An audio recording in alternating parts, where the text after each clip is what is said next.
qu'il faut voir, c'est que par rapport au poids du numérique dans les idéologies contemporaines, la manière dont les individus se forment des idées, c'est au contact, on va dire, du monde extérieur au sens large, c'est-à-dire d'autres individus ou d'écrits en général. Et à l'heure actuelle, de plus en plus de ce type d'interaction, soit lecture, soit interaction avec d'autres individus, se fait en ligne. En ligne, ça veut dire que les environnements auxquels sont exposés les individus pour consulter des écrits ou pour interagir avec d'autres gens sont des environnements qui sont conçus avec un certain but. Et en l'occurrence, dans nos sociétés contemporaines, c'est plutôt un but économique, d'engagement, de clics, etc. Et donc ce que l'on peut dire, c'est que de plus en plus, les idéologies se forment donc en ligne, au contact d'autres individus dont on ne connaît parfois pas la provenance sociale ou idéologique, et que les acteurs qui sont capables de modeler ces environnements numériques ou d'interagir avec ces environnements numériques en les peuplant d'autres entités, sont des acteurs qui commencent à avoir une influence très importante dans la formation des idéologies contemporaines. C'est vrai que quand Internet est né, on a eu cette illusion et utopie d'une grande agora mondiale où on allait pouvoir accéder à n'importe quelle connaissance, n'importe quel individu, où qu'il soit dans le monde. Et donc cette possibilité est toujours là en puissance, en potentiel, mais il faut constater que en fait, la manière dont les individus interagissent en ligne font qu'au final, cet environnement est de plus en plus restreint. L'environnement social, l'environnement idéologique, et ce pour plusieurs raisons. La première, c'est que on a des biais d'interaction, qui sont des biais cognitifs hors ligne, où on a tendance à interagir avec des personnes similaires plutôt que des personnes dissimilaires, et ces biais cognitifs sont amplifiés un petit peu naturellement en ligne, puisqu'il est assez facile de chercher des gens qui correspondent exactement à qui on est. Donc par exemple, on peut prendre l'exemple des sites de rencontres, on peut choisir exactement la personne qui correspond aux critères, et donc il y a un peu moins d'exploration. Mais à cela s'ajoute aussi une couche d'algorithmes de recommandation. Donc ça, c'est les plateformes qui vous suggèrent des contenus, et qui, pour des raisons diverses qui sont vraiment détaillées dans le livre, vous amène en fait à interagir avec des contenus qui vont correspondre plus à ce que vous attendez déjà. Et ça mène à un entre-soi numérique, et donc se forme en ligne ce qu'on appelle des chambres d'écho, c'est-à-dire des ensembles, donc là je parle des réseaux sociaux, mais c'est aussi valable sur des sites de commerce par exemple, mais donc sur les réseaux sociaux on appelle ça chambre d'écho, c'est-à-dire des ensembles de personnes qui vont interagir très fréquemment entre elles et qui en plus sont assez alignées d'un point de vue idéologique. Et donc l'information ou les échanges qui vont circuler entre ces personnes vont en gros être plus homogènes que si elles avaient été exposées à un environnement plus divers. Donc effectivement, du fait de la structure de ces grandes plateformes numériques, de la concentration des interactions sociales sur certaines grandes plateformes, de la conception de ces plateformes qui vous poussent à interagir avec le même, au lieu d'une grande diversification, on a plutôt tendance à se retrouver dans des chambres d'écho, donc des choses plus homogènes.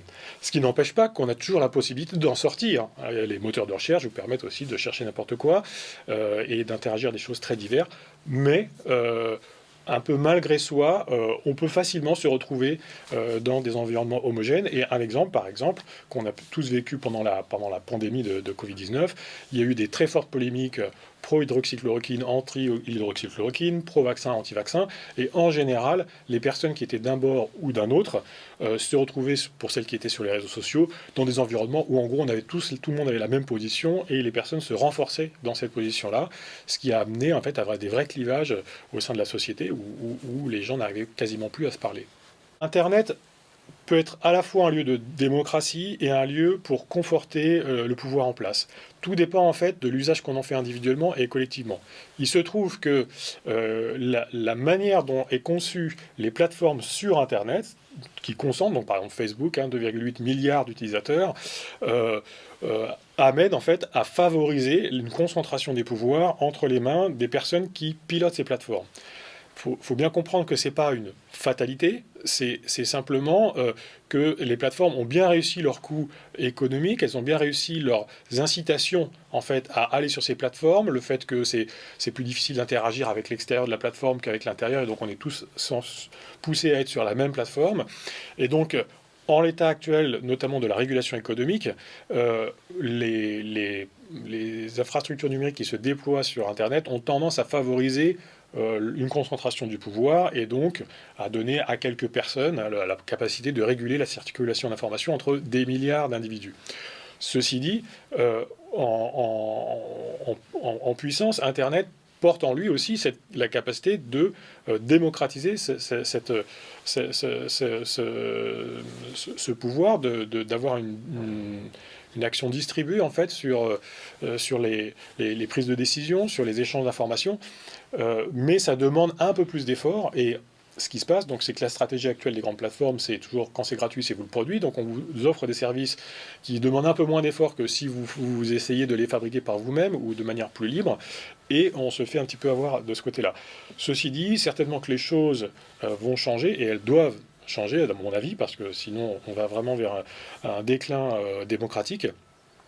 Et à mon sens, on n'a pas encore tiré vraiment toute la potentiel et toutes les opportunités que l'on peut avoir d'Internet au sens où il était pensé initialement. Il est vrai que Internet a donné lieu à ce qu'on peut appeler Subversion 2.0. C'est effectivement le titre d'un chapitre. Alors, ce qu'il faut bien comprendre, c'est que la subversion, ce qui consiste en gros à des actions un peu géopolitiques de déstabilisation entre États, de manière à gagner du pouvoir géopolitique, a toujours existé. Tous les gouvernements l'ont utilisé de tout temps.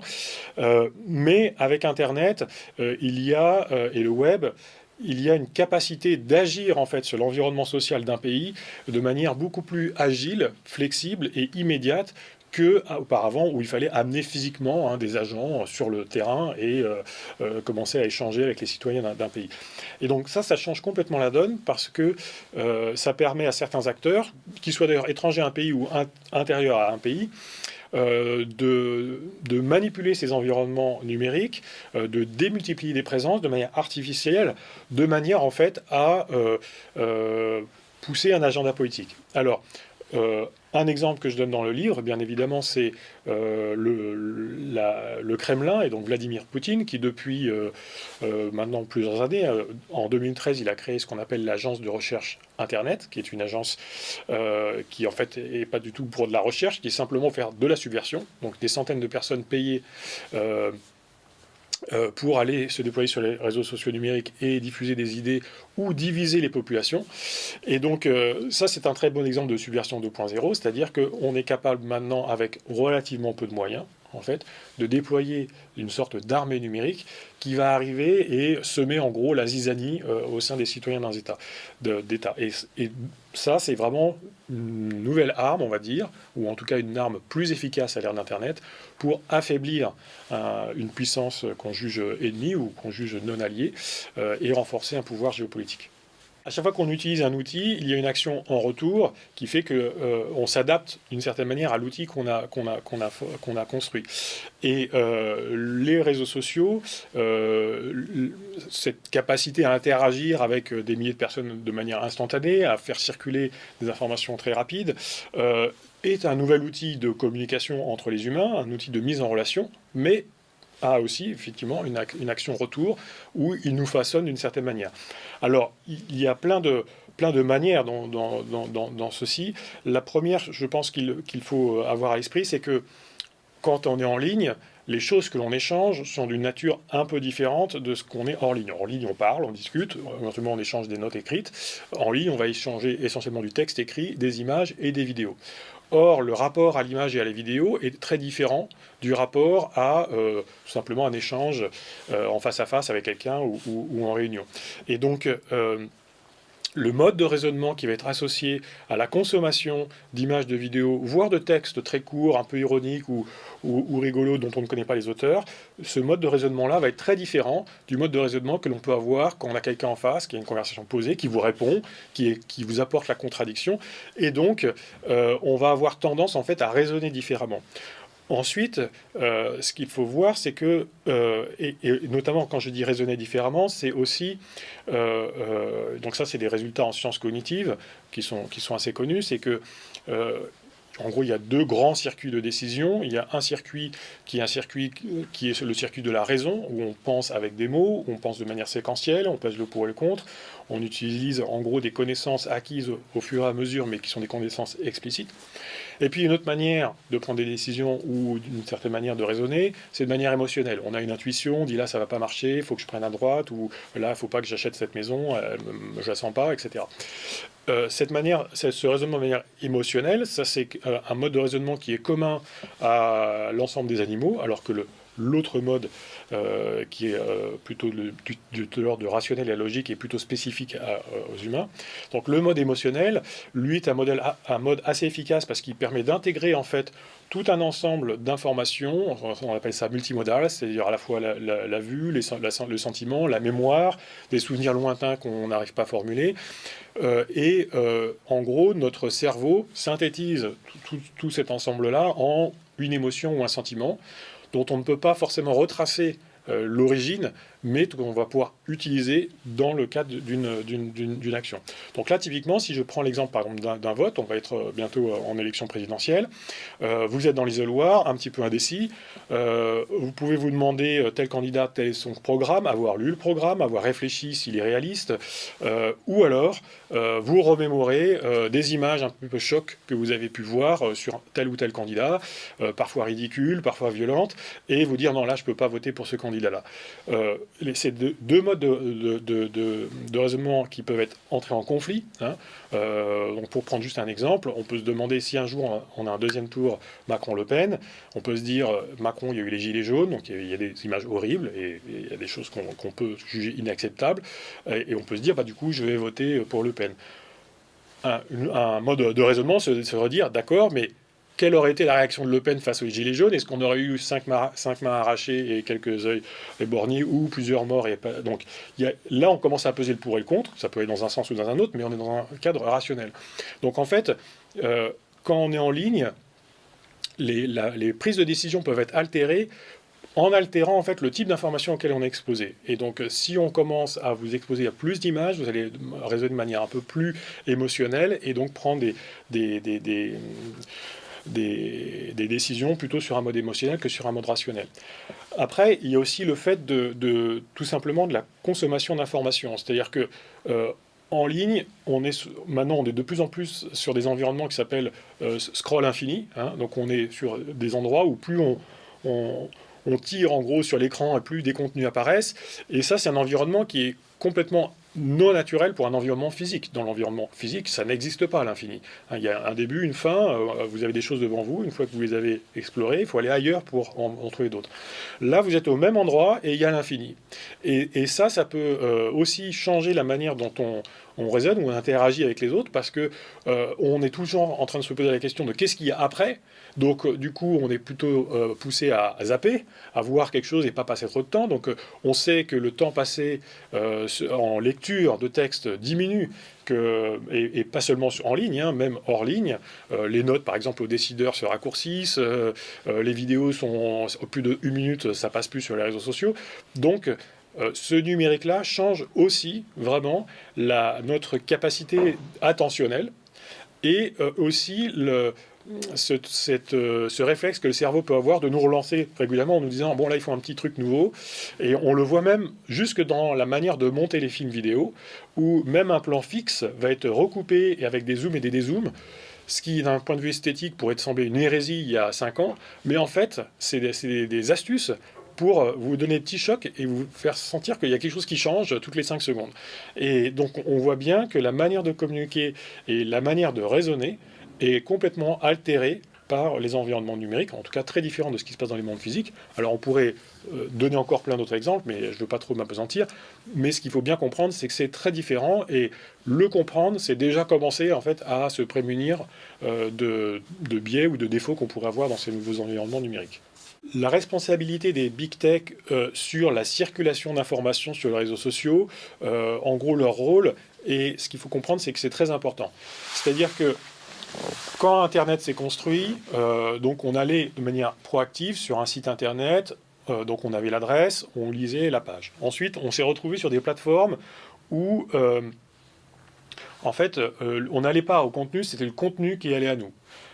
Au début, on se connectait à certains comptes, par exemple en flux RSS, ou après avec les amis sur Facebook, les followers sur Twitter, et on laissait la plateforme nous amener le contenu. Au début, ce contenu était amené de manière un peu chronologique, et donc on n'avait pas de vraiment tri d'informations, c'était un petit peu en temps réel, on recevait les choses. De plus en plus, en fait, ces contenus-là sont édités. Et ils sont édités pour plusieurs raisons. Mais la principale, c'est que les plateformes numériques se sont aperçues que c'était important pour elles de pouvoir éditer les contenus parce que ce qu'elles cherchent à faire, c'est nous garder en ligne et surtout nous garder à interagir avec leurs environnements.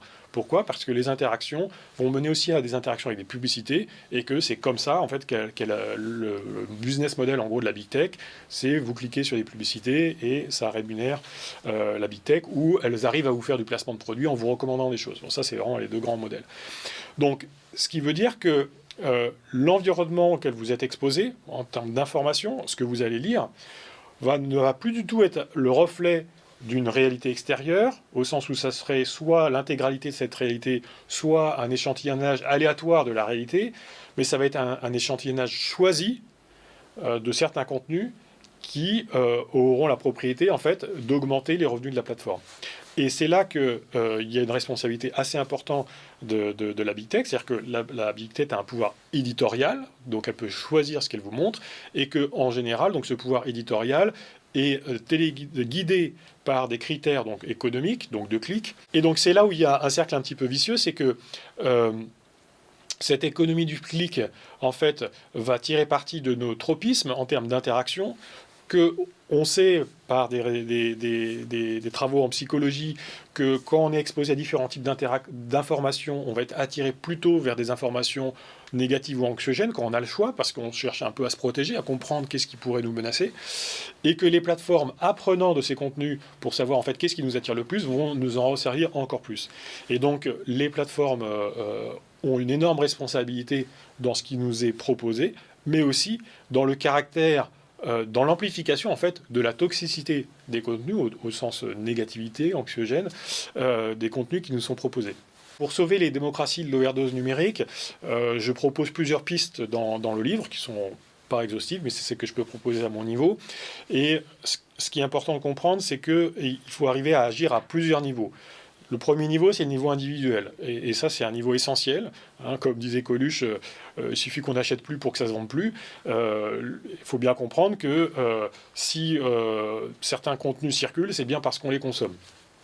Donc, au niveau individuel, il y a une vigilance à avoir quant à la fois au contenu qu'on relaie, mais aussi à la manière en fait, dont on forme société ou réseau social sur ces plateformes numériques. Donc typiquement, par exemple, alors je ne vais pas détailler toutes les mesures parce qu'il y en a 18, mais si je peux en mentionner une, les plateformes numériques vous poussent à créer plein de connexions. Elles vous poussent à créer des amis. Sur Facebook, on vous suggère, sur LinkedIn, etc. On dit connectez-vous à un tel. Ce qu'il faut bien comprendre, c'est qu'en fait, cette connexion où on a l'impression que du coup, on va être mieux informé, on va être plus visible. En fait, au contraire, est associé à une perte de maîtrise de votre environnement informationnel. Pourquoi ? Parce que si vous avez 338 connexions sur Facebook, par exemple, qui est la moyenne actuellement, vous ne lirez pas les contenus des produits par ces 338 personnes. Et donc, en fait, vous lirez que la sous-partie que va vous montrer Facebook dans son fil d'actualité. Et donc, en fait, vous ne choisirez pas ce à quoi vous êtes exposé, vous laissez Facebook choisir dans cet ensemble assez vaste d'informations produites quotidiennement ce qui va l'arranger. Et typiquement, il suffit que vous ayez une ou deux comptes auxquels vous êtes connecté de manière un peu par hasard ou pour voir, qui se mettent à produire du contenu complètement déviant, mais qui est ce qu'on appelle clickbait, c'est-à-dire qui produit beaucoup de clics pour que Facebook dise « Ah bah tiens, je vais piocher dans ce contenu-là et le montrer à monsieur X ou madame Y. » Et donc, au final, vous êtes exposé à des contenus qui ne vont pas forcément correspondre à des contenus que vous souhaitez, ni à des contenus dont vous pensez que vos amis apprécieraient. Donc, le fait de s'hyper connecter en ligne est en fait associé à une baisse de contrôle dans l'information auquel vous êtes exposé. Donc ça, c'est au niveau individuel, il y a une certaine sélectivité à avoir sur les connexions que vous faites. Après, il y a tout un ensemble, et puis il y a donc beaucoup d'autres mesures proposées, dont la plus basique qui est vraiment de vérifier les informations et de remonter aux sources. Ça, c'est vraiment le b.a.-ba. Après, il y a des mesures au niveau collectif. Alors au niveau collectif, ce qu'il faut bien comprendre, c'est que là, je parle de la big tech, donc c'est-à-dire des plateformes numériques qui vont avoir un pourcentage significatif de la population d'un pays qui vont les utiliser. On ne parle pas des plateformes genre de start-up qui ont 100 000 personnes, c'est pas le sujet. Mais quand vous avez une grande plateforme comme Facebook, Google, YouTube ou même Twitter, qui a plusieurs millions de Français dessus, cette plateforme devient systémique. Ça veut dire que si elle gère mal la circulation d'informations, si à un moment donné, par exemple, il y a de la mésinformation qui circule de manière excessive, à ce moment-là, il y a un risque collectif de déchirement du tissu social, de groupes qui se forment avec des réalités parallèles, comme ça a pu se faire aux États-Unis, avec quand même 80 millions de personnes qui étaient persuadées que l'élection était volée et qui sont allées prendre le Capitole, enfin qui étaient prêtes à aller prendre le Capitole. Donc, si ces plateformes systémiques gèrent mal la circulation d'informations, ça crée un risque systémique, c'est-à-dire qui concerne en gros le pays en entier. Ce qui veut dire que on a là des acteurs qui agissent sur l'environnement d'un pays et qui donc, à ce titre, doivent rendre des comptes à la puissance publique ou aux citoyens. Et donc, il y a tout un ensemble de mesures que l'on peut déployer pour proposer, en gros, de réguler la circulation des contenus qui est opérée par ces plateformes, de la même manière qu'on a régulé la circulation des avions quand les entreprises privées se sont mis à occuper l'espace aérien. Donc ça, c'est d'une part. Et si je veux mentionner une autre mesure, parce qu'il y en a plusieurs, mais une autre mesure, c'est la question du choix collectif. C'est-à-dire que la manière dont on va décider collectivement, par exemple lors d'une élection, c'est un choix collectif, chacun amène sa pierre au vote et on consolide ça en le choix d'un candidat ou d'une option. Donc quand vous avez des choix collectifs, le choix collectif va dépendre énormément de la manière dont les débats ont eu lieu en amont de ce choix collectif et des informations auxquels les citoyens ont pu être exposés. Or, il y a plusieurs éléments qui indiquent donc que les environnements numériques rendent à la fois les opinions et les débats beaucoup plus manipulables, par interférence étrangère, intervention de différents groupes qui démultiplient leur présence en ligne, etc. Et donc, ça rend certains modes de décision collective très manipulables. En particulier, le scrutin qu'on utilise actuellement pour l'élection présidentielle est extrêmement manipulable dans ces environnements numériques. Et donc, une des mesures, ça serait d'adopter des méthodes de décision qui sont beaucoup moins manipulables, qui agrègent beaucoup mieux en fait les opinions de chacun, qui sont moins sensibles à l'exagération des préférences, exagération voulue ou non voulue. C'est-à-dire que quand, par exemple, Vladimir Poutine dit « je vais intervenir sur l'environnement des États-Unis pour créer la division et exagérer en gros les réactions identitaires des différents groupes », d'une certaine manière, après, c'est un impact direct sur les élections, comme on l'a vu. Et donc, il faut arriver à trouver des modes de scrutin qui sont moins manipulables et moins sensibles, en fait, à ce genre de division. Et heureusement, il en existe. Il y a un mode de scrutin notamment récent qui s'appelle le jugement majoritaire, qui a été inventé par Michel Balinski et Rida Laraki, et qui évite tous les écueils du scrutin uninominal à deux tours. Et donc, par exemple, une mesure collective, donc ça c'est une mesure institutionnelle, la première que j'ai mentionnée était une mesure de régulation, donc un peu régulation économique, mais une mesure institutionnelle serait de changer les modes de scrutin pour différents types d'élections, de manière en fait à rendre les opinions et surtout l'agrégation des opinions dans des votes moins manipulables. On va avoir à faire face à des choix collectifs énormes, non seulement au niveau des pays, mais au niveau international, notamment par rapport à la question de réchauffement climatique, par rapport aux questions des extinctions des espèces, et force est de constater que depuis 30 ans, on n'arrive pas à les prendre. Ma crainte, en fait, c'est que la montée en puissance des environnements numériques sur ces 10 dernières années amplifie cette incapacité à prendre les bons choix et amplifie en fait l'inertie. Et donc c'est pour ça que c'est très important d'arriver à penser nos interactions sur ces environnements numériques pour que la manière dont on interagit, dont l'information circule et dont on prend des décisions de manière un peu hybride, hein, entre monde physique et environnement numérique, nous mettent en capacité de répondre à ces grands défis.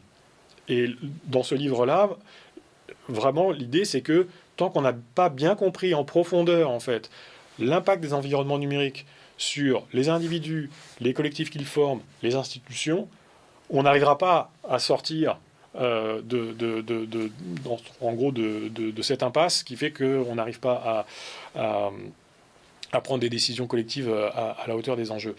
Et il y a une urgence parce que, comme l'a rappelé le GIEC il y a encore juste quelques jours, pour eux, il nous reste 3 ans. Au bout de 3 ans, il commencerait à être trop tard. Donc il y a vraiment urgence à penser la relation au numérique, pas seulement juste pour la relation au numérique, mais aussi dans un contexte beaucoup plus global de futur de l'humanité qui va devoir agir pour arriver à réguler son propre comportement, mais à l'échelle planétaire.